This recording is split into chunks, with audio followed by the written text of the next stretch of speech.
여러분 안녕하십니까, 백운기입니다. 주말 잘 보내고 하루 일했더니 국군의 날 휴일, 그리고 또 하루 일했더니 개천절 휴일입니다. 또 내일 일하면 주말, 매주가 이랬으면 좋겠습니까? 그러면 일은 언제 하겠습니까? 징검다리 휴일에 아예 휴가를 내서 길게 쉬는 분도 계시던데요. 아무튼 쉴 때는 잘 쉬고 또 일할 때 확실하게 일하고 그러면 되겠지요. 개천절을 맞을 때마다 저는 참 이름 절묘하게 잘 지었다 그런 생각합니다. 단군 할아버지가 나라를 세운 날인데 하늘이 열린 날, 개천절 이렇게 이름을 지었습니다. 나라가 하늘이라는 뜻보다는 백성이 하늘이다 이런 뜻 아니겠습니까? 백성 없는 나라는 나라가 아니니까요. 백성은 하늘입니다. 그래서 민심을 천심이라고 하지 않습니까? 지금 민심을 거스르고 있는 단군일의 최악의 대통령 맞아서 우리 걱정이 하늘 같은데, 아무리 생각 없는 대통령이라도 오늘 하루만큼은 개천절의 의미를 좀 생각해 봤으면 좋겠다. 그런 생각이 오늘 아침에 문득 들었습니다. 생방송 백운기의 정치 1번지 출발합니다. 오늘 함께 하실 세 분 패널 소개합니다. 윤경호 퓨처미디어 소장님, 임세연 전 청와대 부대변인님, 최진복 성공회대 교수님 나오셨습니다. 어서 오십시오. 안녕하세요. 안녕하세요. 윤경호 소장님은 이제 퇴직해가지고 개천절 특별히 뭐 잘 모르죠? 예. 뭐 굳이 휴일을 따지면 그렇지만, 저 아까 산을 보면서요. 제가 인왕산 자락에 사는데, 예. 저는 인왕산에서 아래를 자주 내려다 보거든요. 근데 서울 하늘이 참 좋습니다. 서울 전경 좋습니다. 이런 말씀 하셨는데, 어느덧 올라가면 아파트 숲밖에 안 보이니까. 그래요. 저거 50년 후에는 과연 어떻게 될까. 제가 뭐 50년 후까지 걱정할 일은 아닙니다만, 50년 후에 저희 다음 세대는 저걸 어떻게 과연 유지하고 살까. 전 그 걱정을. 50년 후, 엉뚱하죠? 50년 후 걱정해야 돼요. 50년 후까지 안 살면 걱정 안 해도 되는데, 50년 후까지 살게 되면 정말 그 큰 걱정이에요. 살 가능성은 제로지만. 아, 몰라요. 최진봉 교수님, 오늘 그럼 학교 쉬시겠네요? 그렇죠. 야. 학교는 쉬죠. 교수님이 제대로 느끼시겠네요, 쉬는 날을. 근데 이제 방송하니까 별로 못 느낍니다. 아침에 나가니까 어디 가냐고 그래서 방송하러 간다고 그러고 어제 서울의 소리 이명수 기자와 아주 오랜 시간 인터뷰를 했는데 참 많은 분들이 좋아하셨습니다. 어제 이명수 기자랑 인터뷰하면서 저는 개인적으로 기자란 무엇인가, 언론이란 무엇인가 이런 생각을 좀 많이 했습니다.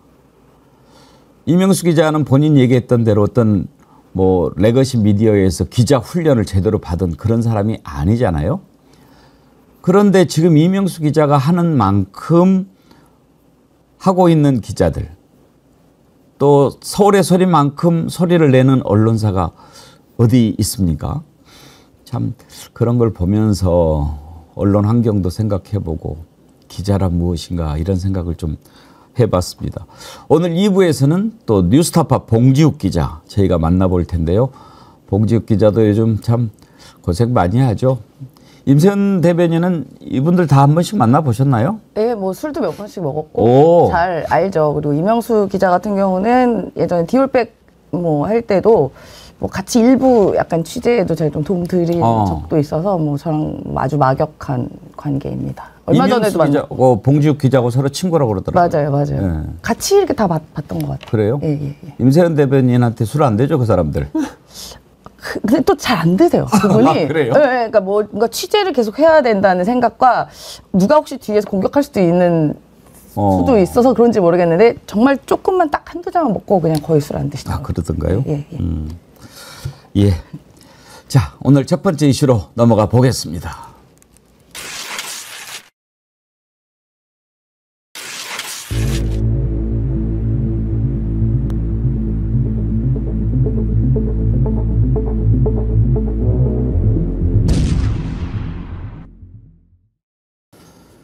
김건희와 명태균 씨 간에 주고받았던 텔레그램 문자 봤다는 사람이 몇 명 안 되죠. 이준석, 천하람 뭐. 그런데 드디어 공개가 됐습니다. JTBC가 어제 보도를 했는데요. 그 내용을 보면 명태균 씨가 9차례 걸쳐서 메시지를 보냈는데 김건희 씨가 답장을 보내온 그런 텔레그램을 JTBC가 입수를 해서 공개를 했습니다. 한번 사진 한번 띄워봐 주시겠습니까? 경선 룰은 당원 50%, 시민 50%로 김해에서는 당원 한 명도 가입시키지 못해서 김영선 의원이 이길 방법이 없다. 이 부분이 정리가 안 되면 아무개 당선 준다. 김해에서 오선 의원이 경선에서 떨어지면 조롱거리가 된다. 뭐 이렇게 계속 보내니까 여사님 저를 겪어보시고 도리 어긋나는 일은 하지 않습니다. 아시잖아요. 지난 대선 때 몸이 부서져라 대통령을 도왔습니다. 이렇게 하는데 단수는 나 역시 좋지. 아 이거는 우리 임세현 대변인 좀 읽어주세요. 단수는 나 역시 좋지. 기본 전략은 경선이 돼야 하고요. 지금은 김영선 의원이 약체 후보들 만나서 설득해 나갈 수밖에 없어요. 완전히 와닿네요. 네. 자, 이런 내용이 이제 드디어 공개가 됐습니다. 여기에서 우리가 이제 짚어볼 부분은 몇 가지가 있습니다. 이것만 놓고 보면 김건희가 직접적으로 공천 개입하지 않은 거 아니야? 뭐 그렇게 볼 수도 있네? 라는 게 하나 있을 수 있고요. 그래도 이제 문제가 되는 부분 따져볼 텐데 또 하나는 대체로 지금 논란이 되고 있으면은 좀 사람들이 숨고 피하는데 명태균 씨 하는 거 보면 달라요. 어제도 우리가 짚어봤는데 계속 지금 언론사 만나서 인터뷰도 하고 또 막 전화도 연결을 해서 들려주고 이제는 이래 문자도 보여주고 이렇게까지 한단 말이에요. 이 의도가 뭔지도 한번 짚어보겠습니다. 먼저 최주모 교수님. 네. 지금 나눈 문자를 보면 네. 뭐 내가 계속 이렇게 요청했는데 내가 도울 수 없다. 네. 이렇게 얘기를 했다는 거예요. 네. 그러면 김건희 씨가 공천 개입 혐의를 완전히 벗었다. 이렇게 볼 수 있나요? 그렇게 볼 수 없죠. 왜냐하면 기본적으로 그 원래 있었던 지역구는 창원이에요. 창원 의창 지역구에 있었는데 거기서 컷오프 된다는 걸 명태균 씨가 먼저 압니다. 그러니까 발표되기 전에 알아요. 그래서 빨리 옮기라고 그럽니다. 그러니까 김영선 전 의원한테 계속 김해로 가야 된다고 압박을 하면서 김해로 가는 걸 또 언론사에 자기가 뭐 기사를 썼다고 본인은 얘기하던데요.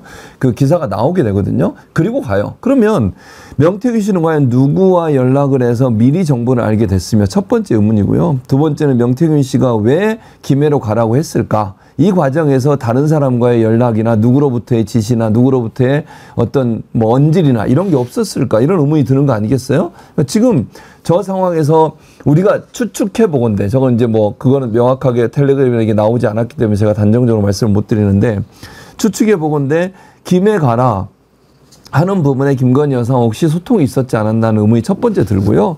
두 번째는 김해 가고 나서 김해 가게 되면 단수를 해달라고 계속 요청합니다. 아까 그 텔레그램이 그런 내용이에요.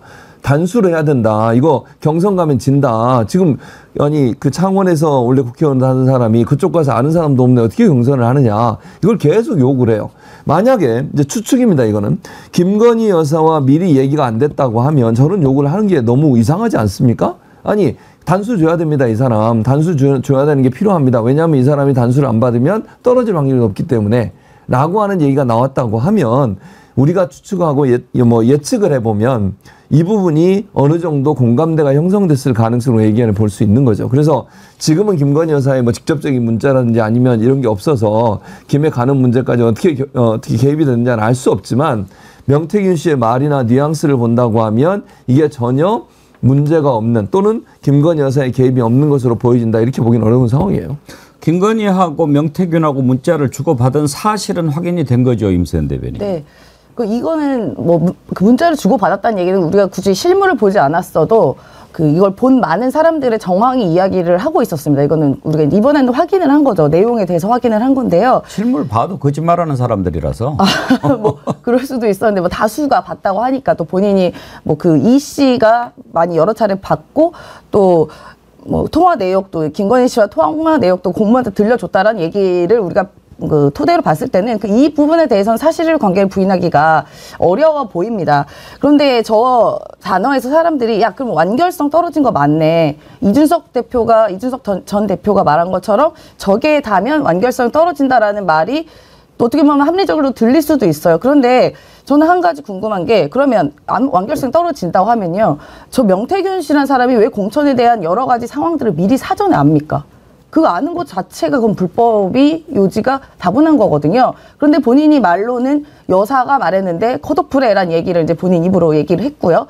그런데 이런 공천이라는 굉장히 미묘하고 민감한 그 당시에 어떻게 보면 모든 출마자들이 가장 중요하고 예민하게 생각하는 모든 사전 정보를 알고 대처를 한단 말입니다. 그것도 그 아무런 권한이 없는 김건희 씨한테 이래라 저래라 이렇게 해주세요 하는 게 이거 자체가 김건희 씨가 권한이 있다는 것을 전 증빙하는 것이라고 봅니다. 그리고 부탁을 하잖아요. 그럼 예를 들면 진짜로 공천에 영향력이 있는 사람, 뭐 공천관리위원장이라던가 공천위원이라던가 이렇게 공식적 권한이 있는 사람한테 하는 게 아니라 김건희 여사 뜬금없는 영부인이 절대로 이런 특별한 권한이 있는 사람이 아닌데 이 사람 하는 것 자체가 저는 이게 불법성이 다분하고 여사가 어느 정도 관여하고 있다라는 증빙입니다. 그리고 여기서 뭐 단수를 주든 경선을 하라고라도 한듯 그게 왜 여사가 영부인이 이거 갖고 관여를 합니까? 그런 말을 할 필요도 없는 거예요. 그러니까 이 모든 것들이 불법적인 요지가 전 다분하고 공천 개입이 맞다라고 생각이 됩니다. 성공한 탄핵이 탄핵 시도가 아닌 것처럼 저는 이것도 성공하지 못했다고 해서 공천 개입이 아니다라는 건 성립할 수가 없는 것이죠. 근데 윤경호 소장님, 지난번에 명태균 씨가 내가 텔레그램 주고받은 것 김건희 여사가 아니고 김영선 의원이다 이렇게 얘기하지 않았나요? 그렇죠. 근데 이제 명태균 씨가 저렇게 자꾸 하나씩 까는 건 나 자꾸 압박하면 더 많은 거 까겠어. 김건희 씨하고 주고받은 더 많은 거 있어. 뭐 이제 아마 짐작컨대는 추정컨대는 녹취록도 깔 수 있다 이러지 않을까 이런 생각이 드는데요. 저는 이번 사건 쭉 전개 과정을 보면서 김건희 씨가 과연 김영선 전 의원의 공천 여부만 개입을 했을까? 이거에 대한 의문을 강하게 갖고요. 또 하나, 저 명태균처럼 저런 브로커 행세를 하고 다니는 자들이 또 얼마나 많이 있었을까? 그게 가장 궁금하거든요. 그러면 공당인 국민의힘 주변에는 공관위에도 있었고 그다음에 당 사무총장도 당시에 있었고 그런 공식적인 기구들이 분명히 가동이 되고 있었는데 그와 별개로 이렇게 활개를 치고 있는 명태균 같은 브로커 그리고 그 뒤에 어마어마한 힘을 가진 대통령 부인 이게 진짜 정말 제대로 된 정당이 맞는 건지 그 정당이 지금 대한민국 제1당 뭐 물론 뺏겼고 집권 여당이잖아요. 이제 그런 점에서 이게 그냥 넘어갈 일인가.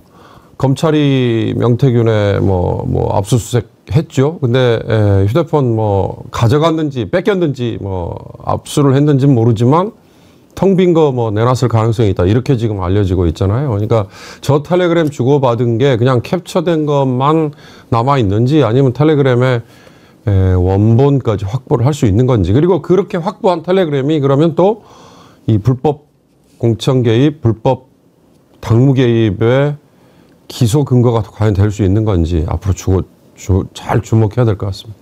JTBC가 김건희와 명태균 씨 간에 주고받은 문자, 텔레그램 문자를 공개하면서 또 녹취도 몇 가지 공개를 했는데요. 하나 들어볼까요? 여사는 나도 도와주고 싶은데 마음은 거기에 내가 할 수 있는 그게 안 된다. 아니 나도 하소연 할 수 있는 거 아니에요. 이거 김영선 의원이 의창에서 경남에서 가장 많은 국비를 가져오고 국가산다도 유치하고 지금 저런 녹취를 들려주는 것도 방금 윤경호 소장님 말씀하셨듯이 지금 뭔가 감추고 싶을 텐데 공개했다. 그러면 봐라. 내가 김건희 목소리는 안 갖고 있겠냐? 이제 이런 신호도 있단 말이에요. 그걸 백발백중 과시하는 거죠. 이 명태균 씨가 약간 좀 과시형이기는 합니다. 야, 천공까짓건 뭐 나하고 급이 달라. 기회가 소나타라면 나는 제네시스야. 이런 얘기도 했더라고요. 이건 주기자 라이브인가? 거기에서 얘기를 한 건데 한번 들어보시죠. 천공도 보셨어요? 천공은 난 본 적이 없어요. 건지는 보셨어요? 예? 건지는 건진도 몰라요. 아는데 건지는 우리는 모르니까. 아니, 호텔 가도 그 저 스탠다드하고 이렇게 다 있어. 저 로얄 스위트하고 다 다른 방이 있어요. 내 딜러스 자는 사람을 봐야 되겠어요? 모르겠어요. 아, 나 이해가 안 가네. 김건희 여사가 그 천공 강의를 듣는 것 같더라고요, 대통령이. 한두 번 얘기하셨다고. 나는 몰라요. 대표님한테만 얘기 안 했는 거죠. 제네시스 내가 900을 저 타고 G90을 타고 다니는데 예를 들었어. 그 전에 내가 소나타 탔다고 얘기를 하겠어요? 내 G90 타고 다니는데 네. 내가 굳이 그 사람한테 야 앞전에는 소나타 탔어 이런 얘기 합니까? 급이 다른데 굳이. 아니 난 못 들어봤어요. 나는 급이 다른 게 아니라 이야기를 하고 와서 가서 해결을 하고 오는 사람이고 네. 그 사람은 그냥 이렇게 이야기하는 사람인 것 같아. 근데 현실을 너무 몰라. 근데 저기 천공은 모르고 그런데 건지는 캠프에도 있었고 일도 하고 다 여기 있어. 나는 캠프를 전혀 몰라요 진짜. 네. 나는 긴 말 안 한다 했지. 그래서 천공하고 건진하고 밥줄이 끊길까 싶어서 명태균이가 저리 떠든 바람에 내가 걱정이다. 내가 민폐줄 거 싶었습니다. 천공도 가서 약을 팔아야 될 텐데. 네? 니 짜가였어 이렇게 할 거 아니야 사람들이. 네, 그게 걱정이지. 어떤 의도도 있지만 기본적으로 좀 이렇게 거침이 없다고 그럴까? 나서기를 좋아하고 뭐 이런 스타일은 좀 있는 것 같죠? 맞아요. 그런 스타일이에요. 그러니까 자기가 뭔가 힘이 있고 능력이 있고 자기는 뭔가 해결 능력이 있다. 뭐 천공도 무시하면서 그런 뜻으로 얘기하는 거잖아요. 본인은 직접 해결하는 사람이고 천공은 그냥 말만 하는 사람이 이렇게 얘기를 하는 건데요. 근데 이제 저 사람이 계속 저 얘기를 하면서 이제 저 주진우 기자하고 인터뷰를 하면서 계속 강조했던 건 뭐냐면 김건희 씨를 보호하려고 해요. 그러니까 의도는 명확해요. 예. 그러니까 정청개입 없다 이 얘기를 하려고 자꾸 얘기를 하는 거거든요. 근데 얘기를 하다 보니까 자꾸 꼬여가지고 있는 것처럼 느껴지는 여러 가지 정황들의 말을 합니다. 심지어 오늘 우리는 안 들었지만 저 인터뷰 중에 뭐가 있냐, 자기가 그 아크로비스타 가서 누워 있었대요. 어머. 그 김건희 씨가 자주 누워 있는데. 모르겠어요.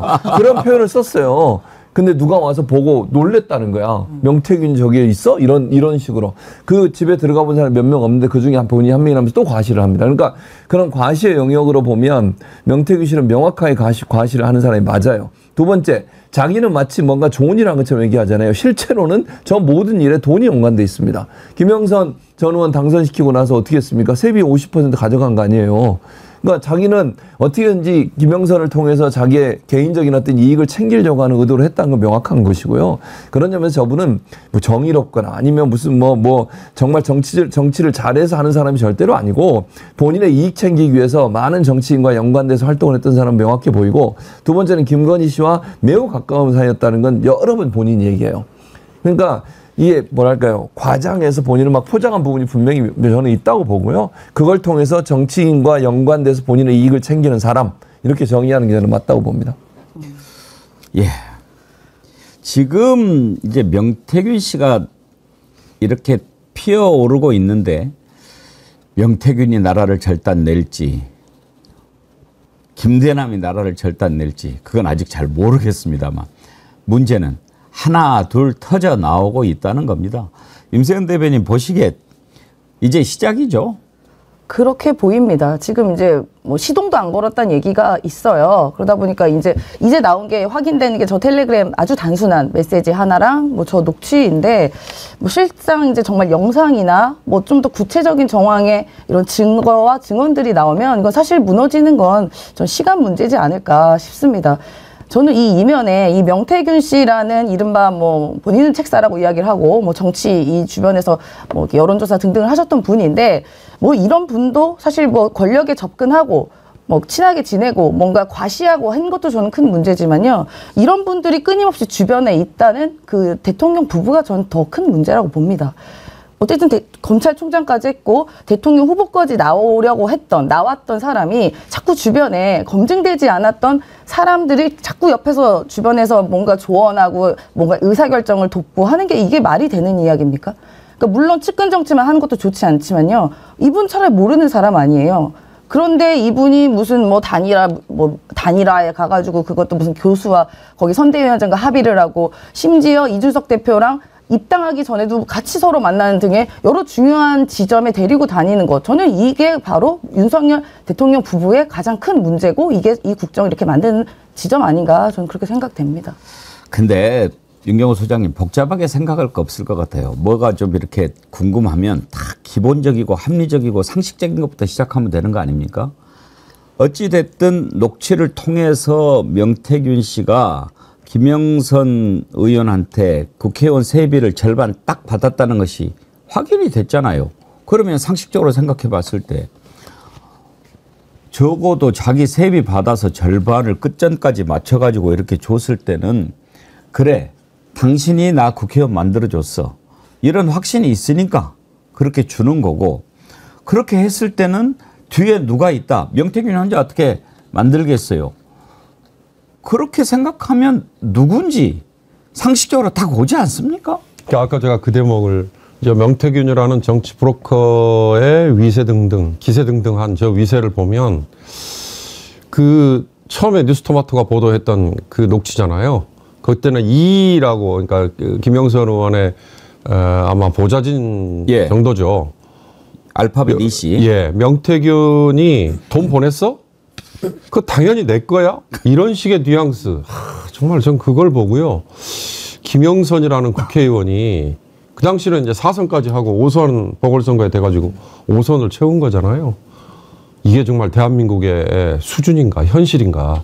4선까지 지낸 국회의원이 겨우 저 정도밖에 안 되나. 저는 명태균이라는 정치 브로커의 수준을 얘기하기 이전에 그에게 이 손바닥 위에 올라가서 노란한 4선 의원 출신의 그래서 5선 그때 돈 줄 때는 5선이었던 거예요. 등극한 예. 그 국회의원의 수준을 보고 정말 국민의 한 사람으로 제가 자괴감을 느꼈거든요. 근데 이제 아까 명태균뿐만 아니라 김대남 이제 우리 다루겠죠. 얘기하셨잖아요.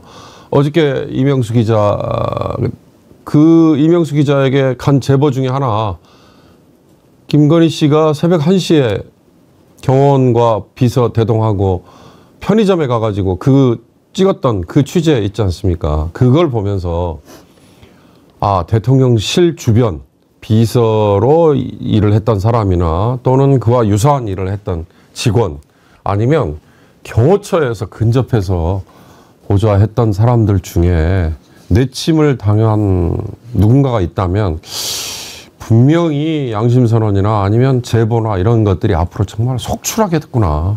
전 그런 생각이 많이 들더라고요.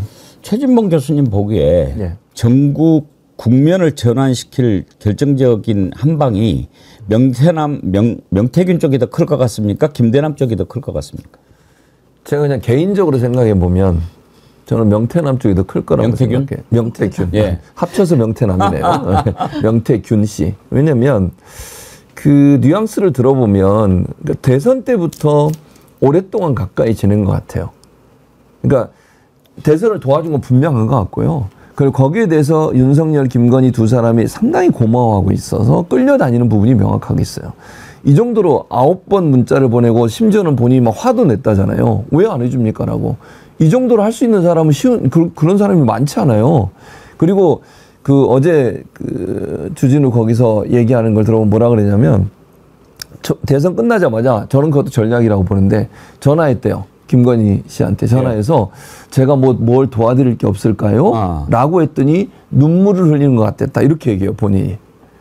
끝나고 나니까 사람들이 다 전화해서 부탁만 하지 자기 표현이에요. 물론 명태균 표현이에요. 예. 아니, 근데 그러잖아요. 대선 지금 이겼으니까 나 어디 하나 보내주세요. 뭐 해주세요. 뭐 해서 부탁한 사람만 있는데 자기가 전화해서 내가 어떻게 또 도와드릴까요? 라고 하니까 너무 감동을 하더라. 이런 얘기를 해요, 명태균이. 그러니까 제가 볼 때는 이런 관계라고 하면 아주 오래전부터 관계가 형성돼 있었을 것이고 그것이 지금 드러난 것은 김영선 전 의원에 대한 문제이지만 그 외 다른 여러 부분에서 정황이 저는 충분히 있다고 봅니다. 김종인 전 비대위원장과의 관계도 있다고 얘기가 나오고 있고요. 이준석 전 대표는 당연히 지금 연관돼 있는 상황이고요. 뿐만 아니라 안철수 여기에도 또 연관이 되어 있어요. 최진석 교수 만나서 얘기했던 거. 최진석 교수까지 그건 어느 정도 인정한 걸로 보여지기 때문에 이게 드러난 게 빙산의 일각일 수 있다. 이 사람이 활동을 하면서 아주 여러 군데에서 영향력을 행사했기 때문에 이게 드러나게 되면 상당히 큰 문제가 되는. 김대남은 사실 행정관 들어가고 나서 그때부터 이제 여러 가지 역할을 한 거지만 그거보다는 명태균의 이 건이 훨씬 규모가 클 거라고 저는 개인적으로 생각합니다. 지금 김건희 관련해 가지고 하루가 멀다고 이런 일들이 계속 터져 나오는데 윤석열 대통령은 이번에도 거부권을 행사했습니다. 역대 정권에서 자신과 자기 가족을 상대로 한 특검 법안에 거부권 행사한 것은 처음입니다. 어떤 대통령도 자기 관련된 것, 또 자기 가족과 관련된 것 거부권 행사하지 않았습니다. 왜? 오히려요. 윤경호 소장님 기억하겠지만 김영삼 대통령 때 현철 씨 관련해서 수사해 그랬는데 검찰에서 수사는 하는데 불구속으로 수사를 하는 게 어떨까 싶습니다. 이러니까 구속시켜 이렇게까지 얘기를 한 사람이에요. 뭐 김영삼 대통령 때 김현철 그다음에 DJ 때 쓰리홍이라고 얘기하는 아들 문제 이런 때와 그 이후를 비교하기는 쉽지 않을 것 같고요. 특검이라는 것 특히 특검이 아니라도 다른 법안도 대통령이 의회가 국회가 통과시킨 법안에 대해서 거부권을 행사한 거예요. 지금은 너무나 일상화되어 있잖아요. 한번 잘 기억을 반추해 보십시오. 문재인 대통령 시절에는 5년 동안 단 한 건도 없었습니다.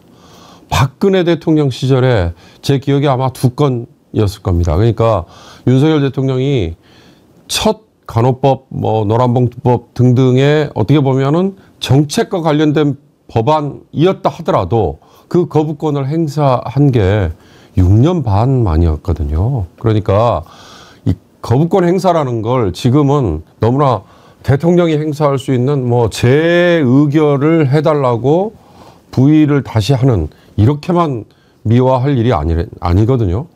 그런데 하물며 본인의 가족과 관련된 이해 충돌 소지가 너무나 많은 내용을 담은 법안에 대해서 거부권을 그렇게 아무 주저없이 행사한다. 이건 정말 국민의 분노를 그것만으로도 충분히 불러일으킬 수 있는 거죠. 교수님, 예. 골든 크로스가 일어났어요. 네. 이번에 거부권 행사해가지고 24번째인가 되거든요. 네, 맞습니다. 거부권 행사 횟수가 지지율을 돌파했어요. 맞네. 진짜. 그러니까 지금 윤경호 소장도 말씀하셨지만 이건 삼권분립을 완전히 무시하는 행동이에요. 그냥 그러니까 우리가 말로 제왕적 하는데 자기가 무슨 왕인 것처럼 행동을 해요.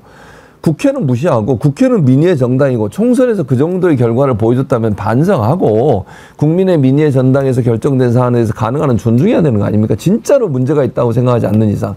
그것도 이해관계자인 본인과 본인의 부인과 관련된 그런 특검법을 거부를 합니까?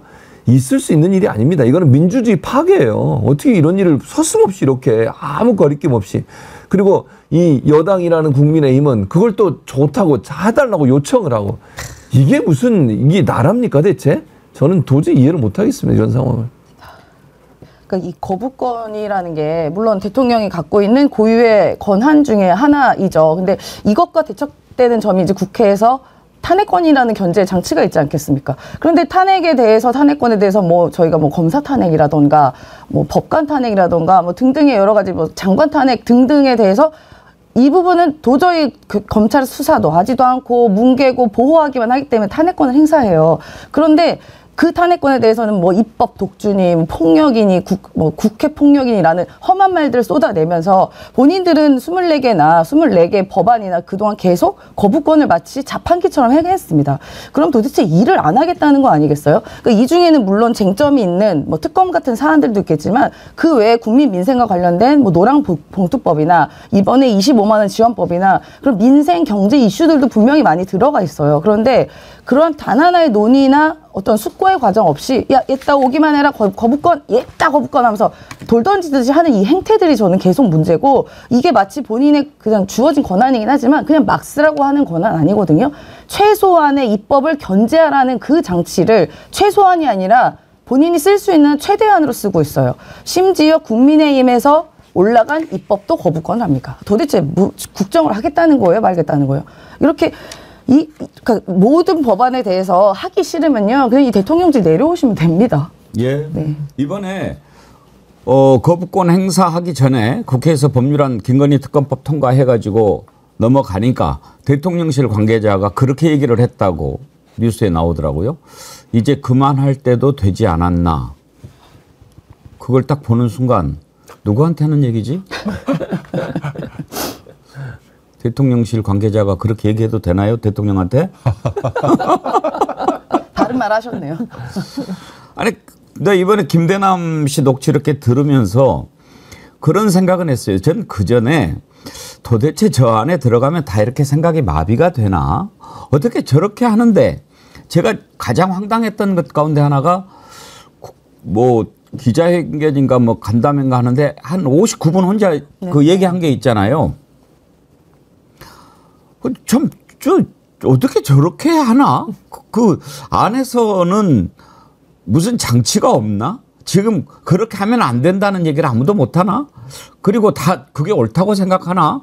이렇게 생각했는데 이번에 김대남 얘기하는 거 들어보니까 아이고 저거 뭐 꼴통 말도 안 들어 막 그러는 걸 보고 아, 생각은 하는구나. 생각은 하는데 말을 못하고 말해도 안 듣고 그렇구나. 그렇게 알게 됐죠.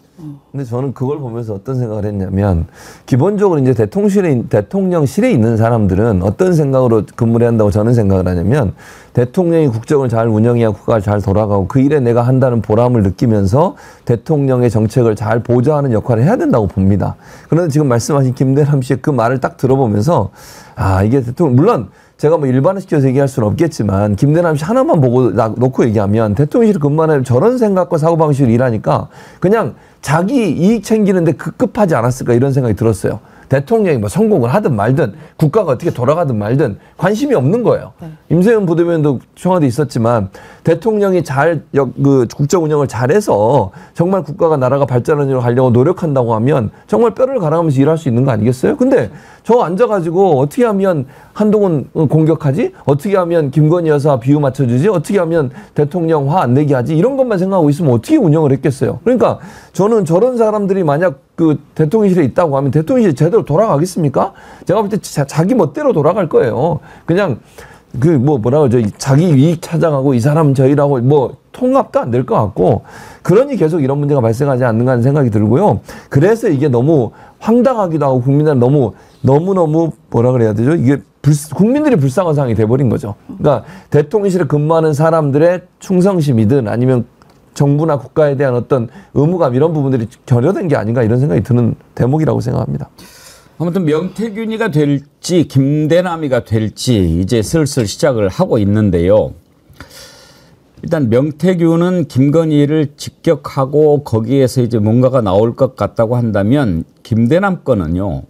지금 여권의 완전 분열 촉매제가 되고 있습니다. 왜? 한동훈 얘기가 나왔기 때문이죠. 야, 이걸 또 어떻게 풀어나갈지도 궁금한데, 어제 대통령이 여당 원내 지도부들을 불러가지고 만찬을 했다고 그러죠. 근데 한동훈을 뺐어요. 왜 뺐냐? 원내가 아니니까. 아무리 몰라도 그렇지. 국정감사가 국회에서 하는 거죠. 그런데 당 차원에서 하는 거 아닙니까? 그러면 사령탑이 누굽니까? 대표 아니에요? 그거를 그렇게 모릅니까?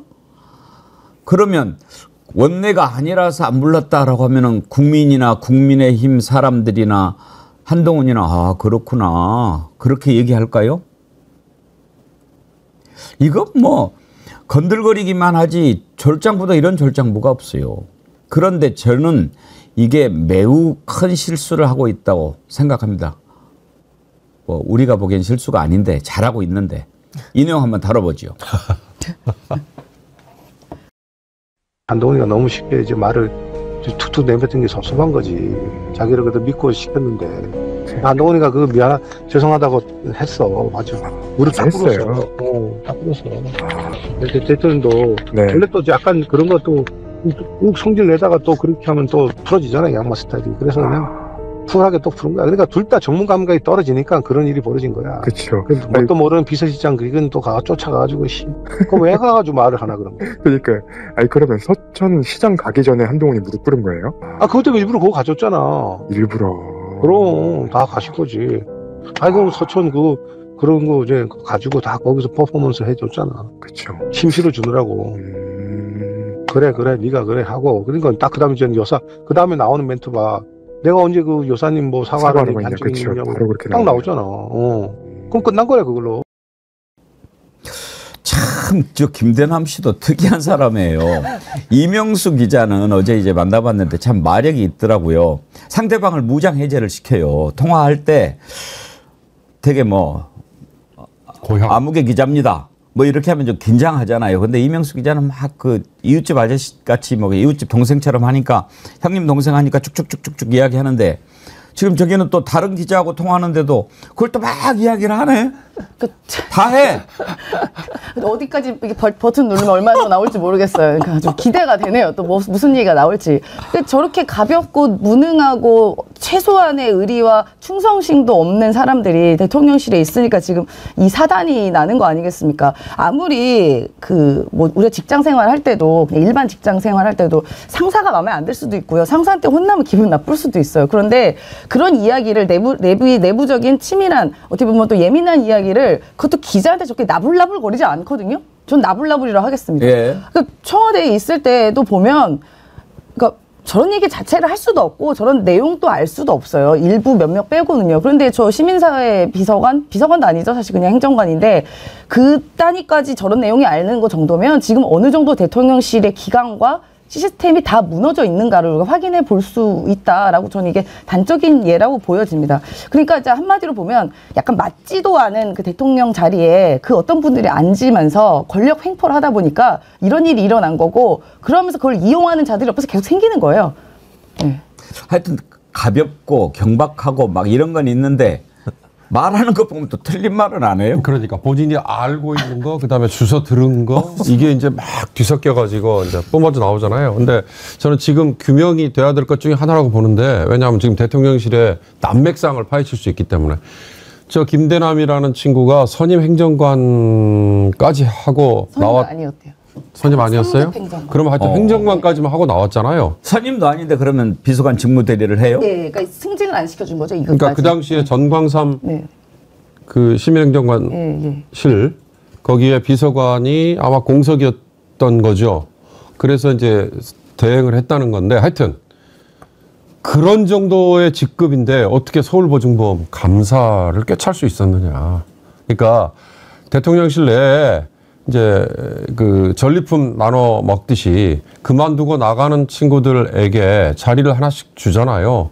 서울보증보험 감사 정도면은 최소한 비서관급 정도를 해야 갈 수 있는 거다라고 지금 알려져 있어요. 왜냐하면 다른 자리도 못 가서 지금 발을 동동 구르고 있는 친구들이 있거든요. 차관들도 탐내는 자리라고 그러더라고요. 감사 정도니까 뭐 상임 차관까지는 감사예요. 모르겠습니다만 네. 예, 하여튼 그래서 뭐 차관이면 아마 서울보증보험 사장 정도 이제 보내려고 했겠죠. 그래서 저는 이 신지호가 뭐 추천을 했는데 신지호 전 의원 아니라고 손사래를 쳤다고 그랬지 않습니까? 그러니까 한동훈 대표 쪽은 아니라는 건 분명한 거고요. 대통령실에서 누군가가 힘을 써줬는가가 저는 하나씩 규명이 될 텐데 지금 돌아가는 꼴을 보면 저 김대남 씨의 그 영어로 얘기하면 블러핑이다 이렇게 얘기하잖아요. 허풍이다라고 얘기를 하면서 커뮤니케이션 이 전문가임을 자임하는 분들이 하는 얘기가 전형적인 거예요. 메시지 내용은 뒤로 제쳐놓고 메신저의 신뢰, 메신저의 문제점 지금 이거 가지고 이걸 넘겨버리고 덮으려고 하는 거 아니에요. 근데 이제 아까 앵커께서 말씀하셨듯이 본인이 비서실에 행정관으로 있으면서 했던 일, 그 다음에 한 달이 건너서 주워 담은 얘기, 이제 이것들을 막 섞어가지고 지금 블러핑을 하는 거든 아니면 어디까지가 사실인 거든 이거 역시도 파장이 이제 그런 점에서는 만만치 않은데 중요한 건 메신저에 무슨 뭐 어쩌고저쩌고 그거 통하지 않을 겁니다.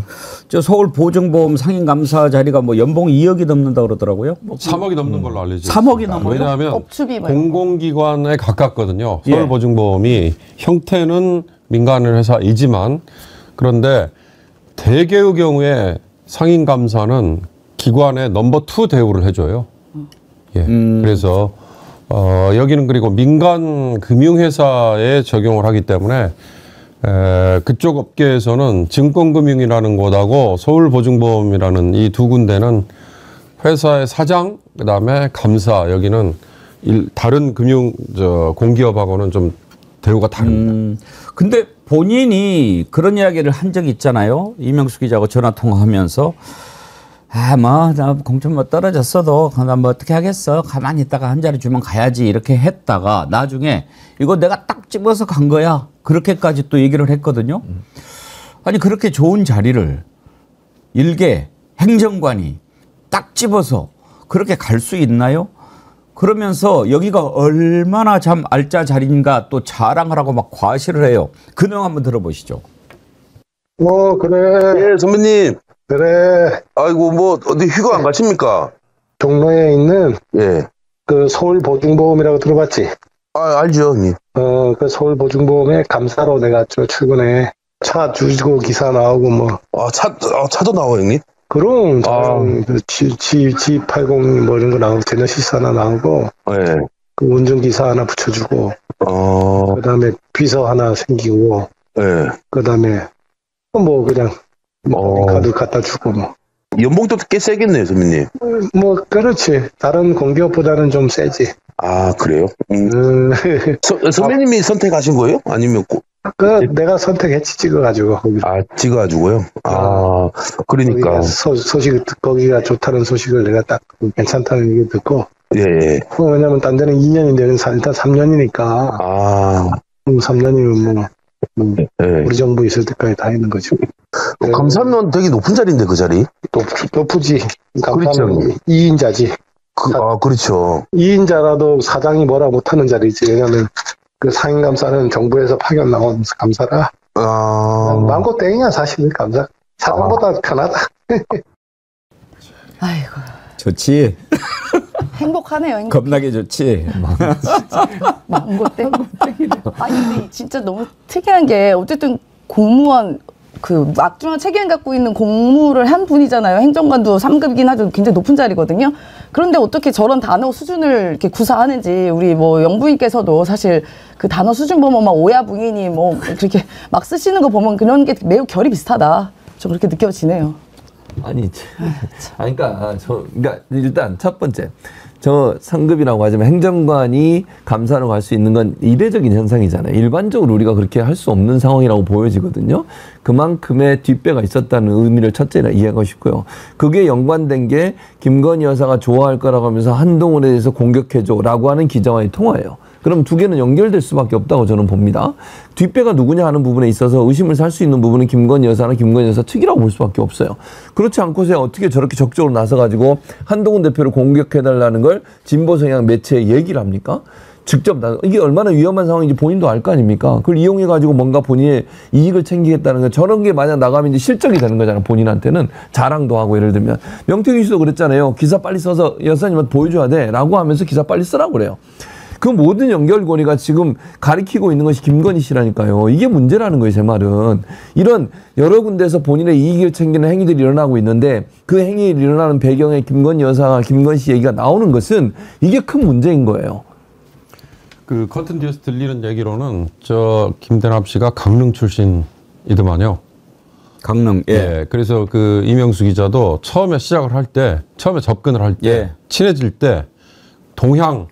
그래서 형님, 뭐 선배님 이제 이게 이명수 기자는 해요. 삼척인가? 그쪽이라고 그러죠. 뭐 동해 삼척 이쪽이라고 그러죠. 그러니까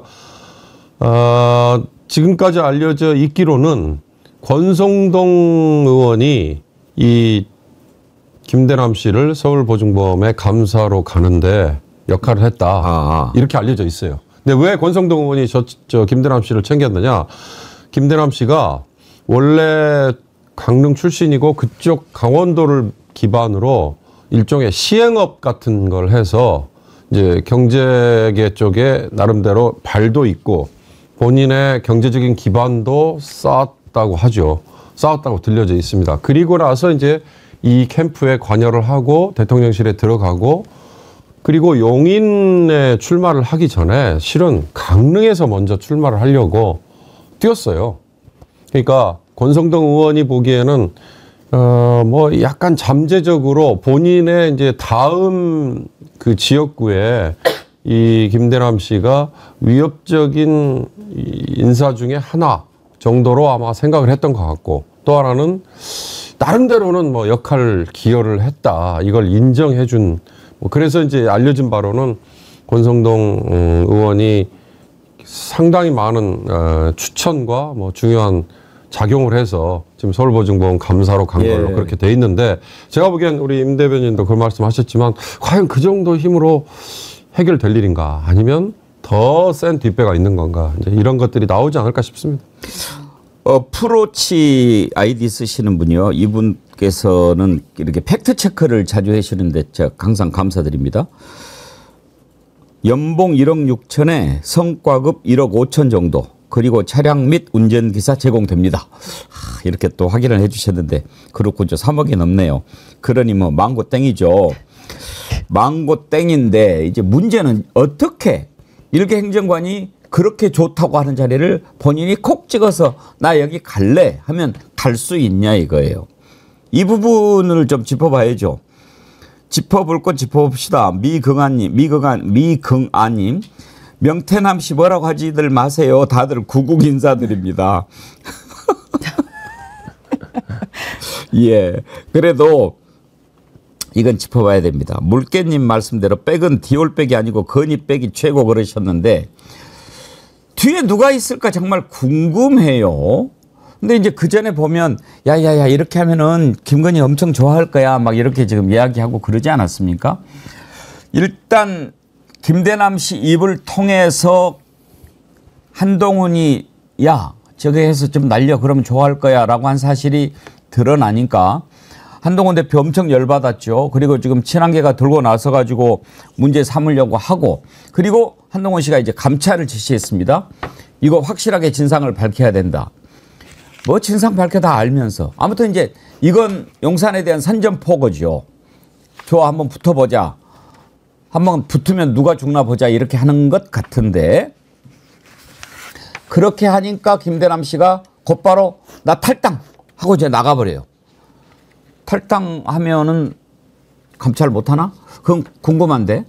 그러면서 또 한마디 남겨요. 나는 김건희 여사한테 한마디 얘기할 수 없는 사람이다. 그러니까 뭐 얘기 안 했다라는 얘기인가 할 수 있는 무슨 뜻인지를 모르겠는데 그렇게 하고 도망가 버려요.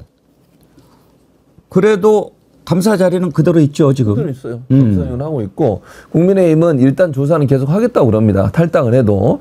근데 이게 국민의힘의 조사라고 하는 게 이게 강제 수사권이 없잖아요. 관계자들 불러서 물어보는 거예요. 그러니까 윤리위원회에서 하는 건데 윤리위원회가 지금 위원장만 임명돼 있고 위원들이 아직 완성이 안 돼 있는 상황입니다. 그래서 이거 시간도 많이 걸리고요. 제가 볼 때는 뭐 변증만 올리고 끝나지 않을까 하는 생각이 듭니다. 뭐 이 정도라고 하면 저는 검찰이나 경찰이 수사를 해야 한다고 보는데 그러지 않을 것 같고 지금 이제 국민의힘에서 뭐 한동훈 대표가 본인에 대한 비판적 입장이 나오니까 거기에 대해 발끈하고 이렇게 얘기하는데 또 그냥 뭐 꼬리 싹 내리는 쪽으로 가지 않을까 하는 생각이 들어요. 이게 뭐 크게 문제를 일으킬 수 있는 상황은 저는 아니라고 보고요. 그리고 뭐 이 김대남 씨 같은 경우도 오라면 나가겠습니까? 제가 볼 때 안 나오죠. 당연히 탈당인데 왜 가겠어요. 조사로 나오라면 나오지도 않을 거고 이걸 그렇다고 해서 그러면 국민의힘이 대통령실에 있는 사람 누구를 불러가지고 물어보겠습니까? 그것도 불가능해요. 그러니까 제가 볼 때는 뭔가 액션을 취하는 것처럼 한동훈 대표가 하지만 실제적으로는 용두사미로 끝나는 말만 있는 그런 어떤 조사가 되지 않을까 이런 생각이 듭니다. 이상부님 역시 공무원 시험은 권성동. 이유수님 역시 취업은 권성동. 조서희님 공무원 재배치는 김건희. 진짜. 근데 이 김건희 씨가 본인이 그동안에 약속한 건 지킨 것 같아요. 옛날에 이명수 기자와의 통화를 보면 야, 우리 보수는 뭐 보답은 확실하지 뭐 이런 얘기 합니다. 그러면서 이제 이명수 기자한테 명수 씨도 우리한테 와 내가 1억도 줄 수 있어. 그런 거 할 때 좀 길게 해줘요. 네. 네. 그러면서 뭐 거의 민주당 가봐야 뭐 아무것도 없어. 막 그렇게 얘기를 합니다. 그러니까 과연 이런 사람이 한두 명이겠냐는 거예요. 그래서 실제로 그 말에 혹해서 뭐 도와준 분도 있을 것이고 좀 그렇게 보거든요. 그래서 지금 보면은 물론 뭐 청와대에서 일했거나 고위공직자들이 가끔 기업에 가거나 공기업 가기도 합니다. 그런데 최소한 그래도 직무 관련성이 있는 데를 가요. 예를 들면 문재인 정부 시절에도 어떤 한 인사 청와대 출신으로 기억하는데 그분이 어떤 이런 금융기관에 감사인가 어디로 이제 가게 된 본부장으로 가게 되려고 했는데 야권에서 그 당시 야권에서 반대했어요. 아니 이 사람이 무슨 금융기관이랑 금융업에 관련이 있나 해서 철회했습니다. 그때 임명을요. 그런데 지금 여기 보면요. 김건희 씨 라인인지 혹은 뭐 모르겠습니다만 사진 찍었던 사진사분이 외식업체 대표로 갑니다. 놀부라는 곳에 가요. 예, 대통령실 사진사가요. 부대찌개? 예, 놀부 부대찌개. 거기 대표로 갑니다. 대표로 가고요. 놀부 부대찌개 민간 기업 아니에요? 민간 기업인데 희한한 무슨 연관고리인지 모르겠습니다만 그분이 뭐 대표로 가고 본인 그 영역이 분명히 있잖아요. 전문적 영역이. 그 경영으로 가고 또 이건 제가 개인적으로 아는 분인데 이 사람도 이제 행정관 출신입니다. 대통령실에. 이 사람도 모 제과 기업의 부사장으로 갑니다. 나이가 저보다 어린 분인데요. 행정관 출신이고 이분도 제과업체 쪽에 부사장 가고요. 지금 말씀드린 것처럼 김대남 씨도 건설업을 쭉 했던 분인데 그냥 금융기관 아무런 연관도 없는 금융기관에 상임감사로 간다. 그러니까 이런 건들이 전 뒤집으면 굉장히 많을 거라고 봅니다. 그거는 누구의 힘이냐? 챙겨주는 거 확실하지 하는 김건희 씨의 힘 말고는 뭐 해석이 안 되죠. 보수형님 TV께서 우리 앵커님도 그런 꽃자리 하나 주라. 감사합니다만 사양하겠습니다. 전 여러분들하고 이렇게 있는 게 제일 좋습니다. 근데 되게 정말 좋은 자리인 것 같은데 이런 자리를 이제 뭐 간다. 이거 분명히 이제 뒤에 뭐가 있을 것 아닙니까? 이거는 이제 밝혀야 되고요. 저는 지금 우리가 이제 본질적으로 들어가는 부분이 김건희 공천 개입 그리고 과연 윤석열 대통령은 어디까지 알았는가 이런 거 밝혀야 되는 건데 그 전에 검찰이 해야 될 일들이 분명히 있지 않습니까? 이렇게 그 공직에 있다가 어딘가에 갈 때 그게 공정한 절차나 이런 것을 거쳐서 가는지 이런 것을 반드시 지켜야 될 절차입니다. 정당하게. 이런 부분이 잘못됐다면 수많은 기회를 박탈하는 거고요. 질서를 무너뜨리는 겁니다. 그런 것 바로 잡으라는 게 사정기관이거든요. 그거 봐야 되고요. 명태균 씨 같은 경우에도 만약에 김영선한테 세비 절반을 받아 먹었다고 한다면 그거 어떤 문제가 있는지 이거 들여다 봐야 됩니다. 이런 것은 일단은 해야죠. 할 일은 하자니까. 그래야 국민들이 다 너네들 한 통속인 거 알아도 기본적으로는 그래도 뭐 법이 아직은 살아있네 이렇게 생각할 거 아닙니까? 다 드러나고 봤는데도 안 하면 어떻게 국민들이 믿겠습니까? 거부권 행사하고 또 뭐 검찰이 불기소해주고 이렇게 하면 김건희 다 뭐 무사합니까? 오죽하면 국민의힘 내부에서조차 지금 분노 게이지 이런 얘기가 나옵니까? 근데 사과 가지고도 될 일이 아닙니다. 사과는요 다른 데 가서 하세요. 그런 개사과는 받고 싶지도 않고 지금 이제 우리 관심은 이런 식으로 한동훈 흔들려고 하는 사실이 드러나고 그리고 한동훈 만나서 김건희 얘기하려고 하는 것 같으니까 독대도 안 받아주고 그리고 말 안 듣는 것 같으니까 아예 만찬에도 빼버리고 이렇게 하는데 이런 것들이 앞으로 어떻게 전개될지 그게 매우 궁금하지 않습니까? 오늘 세 분한테 그걸 한번 좀 들어보겠습니다. 최진봉 교수님, 네. 어떻게 흘러갈 것 같습니까, 이 동네가? 제가 볼 때는 한동훈 대표는 당분간 크게 뭐 본인의 목소리를 내면 충돌할 가능성은 저는 없다고 생각해요, 개인적으로. 그러니까 성향상? 성향상도 그렇고 또 하나는 이 한동훈 대표가 약점이 저는 많이 있다고 보거든요. 그러니까 제가 말하는 약점이라 하면 정치적으로 뭐 미성숙한 부분은 기본적인 기본값이라고 생각하고요. 윤석열 대통령, 김건희 씨 이렇게 한 공동체라고 저는 생각해요. 공유하는 정보들이 너무 많이 있을 겁니다. 그리고 현재까지는 검찰 권력을 윤석열 대통령이 쥐고 있는 상황 아니겠습니까? 본인이 검찰에 있어 봤잖아요. 본인이 같이 일을 해봤잖아요. 한동훈 대표 입장에서 윤석열 지금 대통령이 어떤 스타일인지. 본인이 만약에 거부하고 만약에 거기에 대해서 뭔가 반기를 들 때 어떤 반대급부가 올지를 분명히 알고 있을 거라고 저는 생각합니다. 그래서 지금까지 여러 번 기회가 있었거든요. 사실 특검법 관련해서도 목소리를 크게 내거나 아니면 김건희 씨 사과 문제도 목소리를 크게 내거나 이럴 수 있는 기회가 많이 있었지만 잠깐 돌 하나 던져보고 반응이 세게 나오면 바로 꼬리를 내는 이런 양태가 계속되고 있어요. 지금도. 그래서 이게 저는 어려울 거라고 생각해요. 당분간은. 그러니까 말은 마치 뭔가 좀 각을 세우는 것처럼 얘기하지만 그건 필요에 의해서, 왜냐면 지금 본인 지지율도 떨어지고 있는데 본인을 뒷받침해 준 건 유일하게 여론이에요. 여론 말고는 아무것도 없어요. 본인한테는. 아니 국민의힘이 지지하는 의원들이 있습니까? 뭐 몇 명 있지만 소수에 불과하잖아요. 여론 빼면 정말 사상 누각이에요. 언제 무너질지 몰라요. 그러니까 그 여론 때문에 어쩔 수 없이 한마디 던지는 거지만 그게 지금 신뢰성이 떨어지면서 본인 지지율도 떨어지고 있어요. 이재명 대표한테 지난번 모 언론사의 지지율 보니까 거의 반 토막 났더라고요. 반 정도밖에 안 돼요, 지금. 그러니까 이런 상황이라고 하면 본인이 뭔가 이것 때문에 주위에 있는 사람이 자꾸 부추길 수 있지만, 그래서 제가 하나 보는 게 뭐냐면 신지호 또는 뭐 누구죠? 또 김종혁 이런 분들은 막 세게 얘기하잖아요.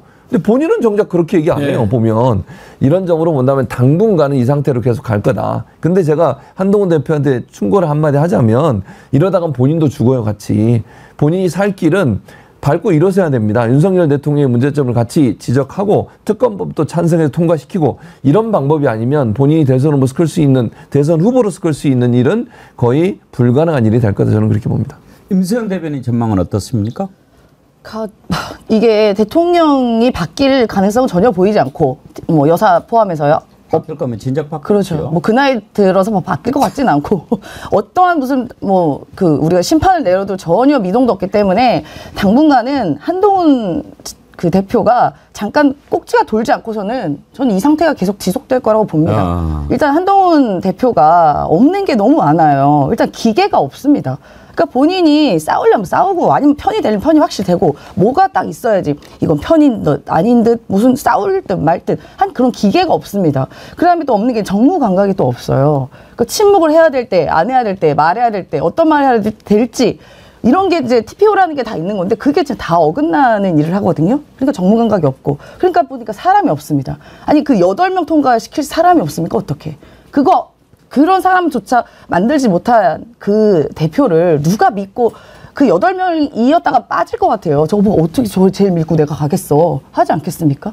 그래서 저는 이 당분간 이 공전 상태는 지속될 거라고 보고요.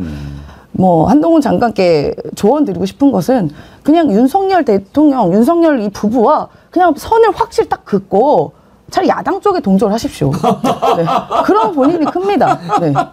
사람 안 바뀐다고 그러셔놓고 또 그렇게 심한 요구를. 그래도 한동훈 대표가 조금 연세가 더 적기 때문에 바뀔 가능성은 좀 있죠. 사람 안 바뀐다는 우리 용정호 소장님이 제일 즐겨 쓰던 표현입니다. 맞습니다. 근데 이제 국정 운영에 지금 문제가 대통령과 여당 대표 간의 갈등, 이것만 지금 우리가 주목을 해야 될 일이냐. 그러니까 둘이 만나면 악수를 했는데 눈을 마주쳤냐 안 마주쳤니 이런 것만 언론이 주목할 일이냐. 그런 것 때문에 생기는 여러 가지 삐그덕거림이 얼마나 심각하냐. 우선 뭐 의료개혁이라고 얘기하는 그 의대 뭐 정원 증원 문제, 그 이후에 지금 응급실 뭐 제대로 작동 안 되는 거, 사람들이 불안해하는 거, 이런 거 다 좋은데요. 대통령실을 비롯한, 대통령이라는 자리를 비롯한 대한민국의 시스템이 이렇게 많이 망가져 가고 있는데 이걸 나중에 어떻게 복원을 할 수 있을 것인가. 저는 하나만 딱 그중에 제일 심각한 게 근데 뭘 것 같냐라는 얘기를 하나만 딱 집어내라고 하신다면 저는 검찰이라는 조직이 이렇게 가다가는 정말 국민으로부터 신뢰는커녕 완전히 외면, 버림 이런 걸 당할 수 있다는 걸 왜 모를까. 그러니까 김건희 대통령 배우자 하나를 보호하기 위해서 단순히 불기소 처분하는 그것만으로 검찰이 우리 할 일 다 했다라고 얘기할 수 있을 것인가. 그 이후에 검찰이 국민으로부터 외면당하고 뭐 그건 과연 생각을 하고 있는 것인가. 조금 더 영역을 넓히면 여당 대표와의 그 갈등, 그다음에 야당 대표는 아예 인정도 안 하는 거, 그다음에 아까 말씀하셨지만 거부권 행사로 얘기하는 의회 무시, 과연 이래가지고 남아있는 2년 몇 개월의 기간 동안 국정이 제대로 굴러갈까? 예. 저는 뭐 참담하다는 얘기밖에 못 드리겠습니다. 오늘 여기까지 하겠습니다. 참 노을꽃님 이렇게 좋은 날 36주년 결혼 기념일인데 오우 진심으로 축하드립니다. 저 인간들 때문에 열받는 나날이네요. 언제쯤 탄핵이 될까요? 화병나 죽겠어요. 그러셨는데 그런 마음 가지신 분들이 한두 분이시겠습니까? 오늘 개천절이잖아요. 당군 신화 보면 우리 어떤 거 나옵니까? 호랑이하고 곰하고 굴에 들어가서 교수님 100일이에요? 1000일이에요? 쑥하고 마늘 먹은 거. 1000일. 100일인가요? 1000일? 100일이죠. 저는 목사에서 100일? 100일로 기억하는. 100일인가 1000일인가? 목사에서 안 믿긴 믿진 않습니다만. 그런데 곰이 호랑이 이겼잖아요. 참 쑥하고 마늘 이렇게 먹으면서 다 기다리면 우리가 또 반드시 또 해냅니다. 예, 저는 10월의 기적을 얘기합니다. 우리가 반드시 그 기적을 만들어 낼 겁니다. 자, 1부 여기까지 하겠습니다. 2부에서 여러분 기다리시는 뉴스타파 봉지욱 기자 만나볼 텐데요. 최진봉 교수님, 임세은 대변인님, 윤경호 소장님 세 분 남은 시간 오늘 휴일인데 만끽하세요. 감사합니다. 네, 고맙습니다. 고맙습니다. 네.